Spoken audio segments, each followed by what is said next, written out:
ప్రమాదం జరిగింది. ఈ ప్రమాదం జరిగిన వెంటనే ఎప్పుడైతే ఇక్కడ ఉన్నటువంటి ఫిషర్మెన్ వాళ్ళకి సంబంధించినటువంటి ఫోన్ సిగ్నల్స్ అన్నీ కూడా ఆఫ్ అయిపోయినాయో వీళ్ళంతా కూడా వెంటనే స్థానికంగా ఉన్నటువంటి మత్స్యకారుల తాలూకా ఏంటంటే ఈ బోట్లకు సంబంధించిన ఉన్నటువంటి యూనియన్ ఆఫీస్ ఉంటుంది. యూనియన్ ఆఫీస్కి తెలియజేశారు.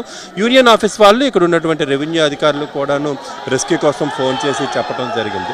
అయినప్పటికీ కూడా వీళ్ళంతా కూడా పట్టించుకోలేదు. 4వ తేదీన వీళ్ళంతా కూడాను మిస్ అయ్యారు. 5వ తేదీ వరకు అధికారులు అయితే మాత్రం స్పందించినటువంటి పరిస్థితి. అయితే ఇందులోని మనం ఒక మిస్సింగ్ అధికారుల నిర్లక్ష్యాన్ని మనం చెప్పడానికైతే ఒక అంశం ఉంది. కారి చిన్న అనేటువంటి మత్స్యకారుడు తెల్లవారు వరకు ఈదుతూనే ఉన్నాడు. దాదాపు 12 గంటల పాటు ఈదుతూనే కనిపించాడంటే మిగతా వాళ్ళని కూడా ఏదైతే వీళ్ళు 4వ తేదీ సాయంత్రానికే యూనియన్ ఆఫీస్ నుంచి రెవెన్యూ అధికారులకు సమాచారం ఇచ్చారో ఈ సమాచారం ఇచ్చిన వెంటనే కానీ వాళ్ళు రెస్పాండ్ అయ్యి ఉంటే డెఫినెట్గా ఆరుగురు కూడా దొరికిపోయేటువంటి పరిస్థితి అయితే ఉండేది. రెస్క్యూకి హెలికాప్టర్లు కానీ లేదు అని అనుకుంటే అక్కడ ఉన్నటువంటి మిగతా బోట్లను కానీ ఏర్పాటు చేసి ఉంటే తప్పనిసరిగా వీళ్ళంతా కూడా దొరికేవారు అనేటువంటిది ఇందాక నేను జబ్బర్పేట వచ్చేటప్పుడు ప్రతి ఒక్క మత్స్యకారులు కూడాను కుటుంబాలు కూడా మనకు చెప్తున్నటువంటి వైనం అయితే కనిపిస్తుంది స్పష్టంగా. కానీ ఒక 12 గంటల ముందు కానీ ఈ అధికార యంత్రాంగం కానీ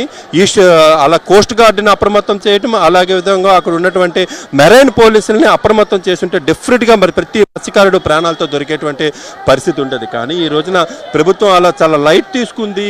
ఇక్కడ ఉన్నటువంటి హోంమంత్రి కూడా చాలా లైట్ తీసుకున్నారు. మత్స్యశాఖ మంత్రి ఇక్కడ అచ్చెన్నాయుడు ఉన్నారు, ఆయన కూడా లైట్ తీసుకున్నారు. ఎంపీ కూడా లైట్ తీసుకొని కేంద్రంతో సమన్వయం చేసుకోవడానికి కోస్ట్ గార్డ్తో సమన్వయం చేసుకోవడంలో విఫలం కావడంతో ఈ రోజున 6 మత్స్యకారులను ఆంధ్రప్రదేశ్ కోల్పోవలసినటువంటి పరిస్థితి అయితే మనకు కనిపించింది.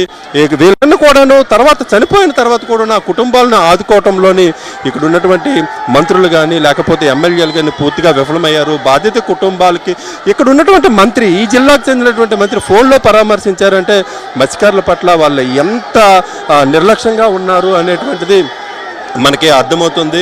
ఇప్పుడు ఇక్కడ జబ్బర్పేట జంక్షన్కి మాజీ ముఖ్యమంత్రి వైఎస్ జగన్మోహన్ రెడ్డి గారు చేరుకున్నారు.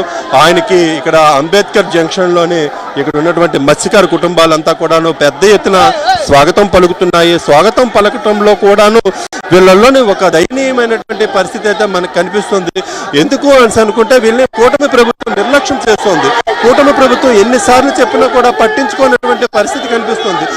కూటమి ప్రభుత్వం ఉన్నన్నాళ్ళు మత్స్యకారులకి మేలు జరగదు అనేటువంటి భయమే కనిపిస్తుంది. ఈ భయమే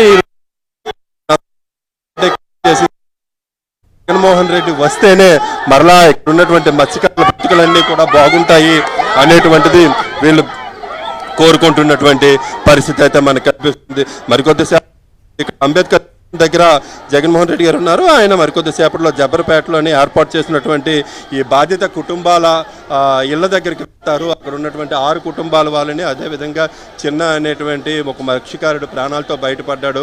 ఆయన సముద్రంలో పడినటువంటి యాతన, ఎటువంటి ఇబ్బందులు పడ్డాడు, తనను తర్వాత ఈ ప్రభుత్వం ఎట్లా నిర్లక్ష్యం చేసింది, ఇవన్నీ కూడా చిన్న తన మాటల్లో జగన్మోహన్ రెడ్డి గారికి వివరించే ప్రయత్నం చేస్తారు. ఆ తర్వాత మీడియాను ఉద్దేశించి కూడాను జగన్మోహన్ రెడ్డి గారు మాట్లాడతారు. ఈ మేరకు వైఎస్ఆర్పీ శ్రేణులన్నీ కూడాను పెద్ద ఏర్పాట్లు అయితే చేశాయి.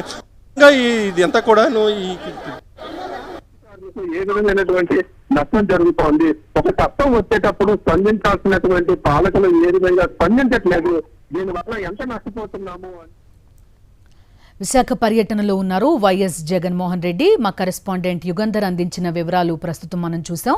అంబేద్కర్ సర్కిల్ దగ్గర వైఎస్ జగన్మోహన్ రెడ్డి ఉన్నారు. మరి కాసేపట్లోనే జబ్బర్పేట మత్స్యకారుల నివాసాల దగ్గరకు వైఎస్ జగన్మోహన్ రెడ్డి వెళ్లబోతున్నారు. వారిని పరామర్శించి వాళ్ల కష్టం అడిగి తెలుసుకోబోతున్నారు.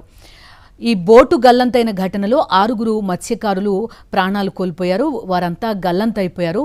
మరొక వ్యక్తి కారి చిన్న అనే వ్యక్తి మొత్తానికి రాత్రంతా ఈదుకుంటూ కూడా తన ప్రాణాల్ని దక్కించుకోగలిగాడు. కారి చిన్నతో పాటు ఈ గల్లంతైన 6 మత్స్యకారుల కుటుంబ సభ్యులను కూడా వైఎస్ జగన్మోహన్ రెడ్డి పరామర్శించబోతున్నారు. కాసేపటి క్రితమే విశాఖ ఎయిర్పోర్ట్కు చేరుకున్నారు వైఎస్ జగన్. చూస్తున్నాం దారి పొడుగునా వైఎస్ జగన్మోహన్ రెడ్డికి ఘన స్వాగతం లభిస్తున్న దృశ్యాలు కూడా ప్రస్తుతం మనం చూస్తున్నాం. మరి కాసేపట్లోనే జబ్బర్పేట వెళ్తారు. కొంత బ్యారికేడ్లు పెట్టి అక్కడికి వచ్చేవారిని పోలీసులు ఆపినా కూడా రోడ్డు వెంట ఈ రోడ్డు మార్గంలో వెళ్తున్నప్పుడు మాత్రం జనమంతా కూడా వైఎస్ జగన్కి ఘన స్వాగతం పలకడం కూడా ప్రస్తుతం మనం చూస్తున్నాం. 2-3 చోట్ల ఆగారు కూడా. ఎయిర్పోర్ట్ నుంచి జబ్బర్పేట వెళ్లే దారిలో వైఎస్ జగన్ పలువురు నుంచి వినతి పత్రాలు కూడా ఆయన